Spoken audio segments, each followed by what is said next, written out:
আসসালামু আলাইকুম প্রিয় শিক্ষার্থীবৃন্দু। মোস্ট ইম্পোর্টেন্ট প্যারাগ্রাফ নিয়ে আসলাম। ইনশাআল্লাহ এই ১২ টি প্যারাগ্রাফ থেকে আমাদের 100% কমন পড়বে ইনশাআল্লাহ।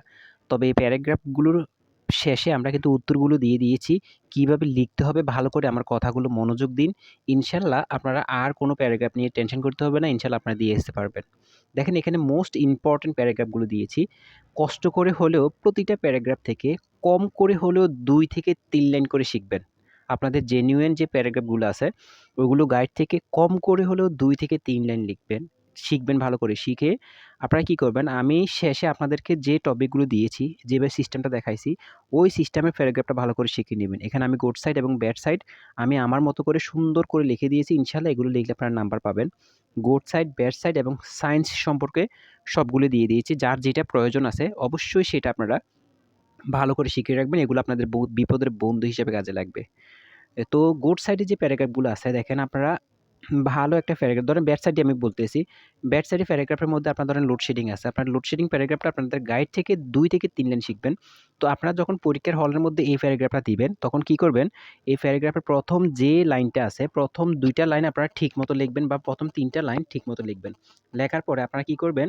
ওই যে আমি যে প্যারাগ্রাফটা দিয়েছি, ব্যাড সাইডে যে প্যারাগ্রাফটা দিয়েছি, ওই প্যারাগ্রাফটা আপনারা ভালো করে শিখে ওই প্যারাগ্রাফটা আপনারা ওইখানে জাস্ট এড করে দিবেন। তবে চেষ্টা করবেন পুরোটা প্যারাগ্রাফের মধ্যে মাঝে, মাঝে ১ টা ২ টা লাইন নিজে থেকে বানিয়ে লেখার জন্য।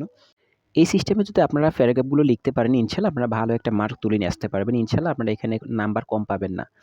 তো আশা করি বুঝতে পেরেছেন। তবে অনুরোধ থাকবে অবশ্যই প্যারাগ্রাফগুলোর প্রত্যেকটা প্যারাগ্রাফের চেষ্টা করবেন ২ থেকে ৩ লাইন। পারলে আরও ২-১ টা লাইন বাড়িয়ে শিখবেন।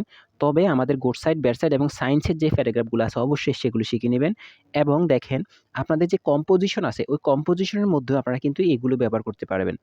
যেমন আমাদের গুড সাইডের যদি কম্পোজিশন আছে আপনারা অবশ্যই গুড সাইড থেকে দিতে পারবেন। এগুলো দিয়ে আপনারা প্যারা, প্যারা করে লিখে দিয়ে আপনারা কম্পোজিশন ফুলফিল করতে পারবেন। তো এভাবে ব্যাড সাইড দিয়ে করতে পারবেন অথবা আপনারা সায়েন্স থেকে করতে পারেন। আপনাদের জন্য ইম্পোর্টেন্ট তো কম্পোজিশন আমরা বলেই দিয়েছি। সায়েন্স ইন এভরিডে লাইফটা আপনাদের জন্য খুব ইম্পোর্টেন্ট। তো এখানে দেখেন উত্তরগুলো দেওয়া আছে। এটা হচ্ছে আমাদের ব্যাড সাইডের। তো এই ব্যাড সাইডে দেখেন টপিক নেম যে দেওয়া আছে, এই টপিক নেমের মধ্যে আপনারা কি করবেন প্যারাগ্রাফের নামটা দিয়ে দিবেন। তো এই প্যারাগ্রাফের নামটা দিয়ে চেষ্টা করবেন এটা একটু শেষে লাগানোর জন্য। অবশ্যই ১ম এ ২-৩ টা লাইন নিজে প্যারাগ্রাফ জেনুইনটা দিবেন। দেওয়ার পরে এই বাকিটা এটা ঢুকাবেন। আর চেষ্টা করবেন একসাথে পুরোটা না লিখে ২-৩ লাইন লেখার পরে একটা নিজে থেকে একটা লাইন লেখার জন্য। যাতে পুরোপুরি এটার সাথে না মিলে।